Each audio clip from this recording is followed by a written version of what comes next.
Hello. This video provides an overview of the use of pharmacogenomic testing in healthcare. Healthcare providers often struggle with finding the correct medications and doses for patients. It is very common that patients don't respond to drugs. For example, in oncology, the response rate is only about 30%. Additionally, adverse reactions are common, with about 1 million admissions and about 100,000 deaths per year for correctly prescribed medications. Therefore, there is a need for better tools to guide drug selection. So what is pharmacogenomics? It aims to use genetic information to improve drug prescription processes. We normally think about factors like body size, age, and diet as factors in medication response. However, genetics accounts for 20 to 95% of variation in patient drug responses. Genetics can influence how drugs are absorbed, targeted, metabolized, and removed from the body.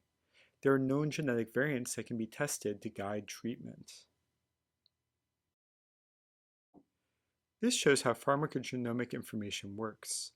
The different colored lines represent different genetic variants that influence how fast a drug is processed. Ideally, we want a drug to be in the therapeutic window as long as possible. When there is a genetic variant for poor processing, for example, the drug can build up and cause adverse events. If a variant results in very rapid processing, the drug could leave the body too quickly and result in an inadequate amount of the drug, and therefore have no effect for the patient. So what are the health implications of pharmacogenomics? In healthcare, we typically take a population-based approach when prescribing medication, where everyone with certain indicators gets a drug. However, a personalized approach is also possible. With pharmacogenomic testing, we could identify people who would benefit from a drug. This would also tell us who wouldn't benefit and therefore allow us to prescribe alternative treatments. This approach avoids exposing patients to adverse drug reactions when they wouldn't have benefited from that drug anyway. It also helps prevent wasting time when other effective treatments are available and wasting time in finding the correct dose. Together, this saves resources and energy.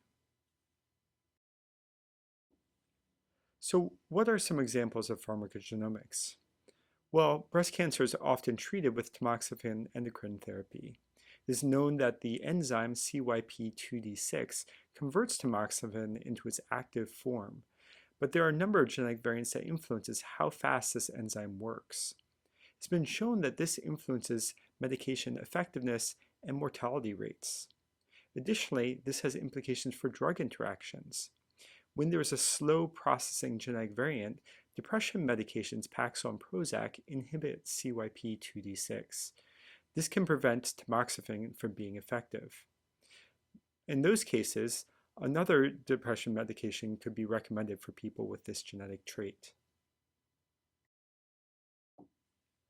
Another example involves anticoagulant warfarin or Coumadin, which is extremely commonly prescribed. It is really important to maintain the correct dose so that patients stay in the therapeutic range. Failure to do so can result in clots or excessive bleeding. 2 genes have been found to have variants which significantly influence the dose of warfarin that is needed. When this genetic variant is added to the dosing algorithm along with age, sex, and weight, patients have been shown to more quickly reach the therapeutic range. So what would this look like for nurses? It would involve conducting a pharmacogenomic test and determining the results, which would be recorded in the patient's medical records.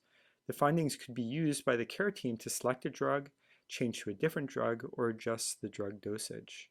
Nurses also may be responsible for communicating about these results with patients. Thank you for listening to this discussion on pharmacogenomics.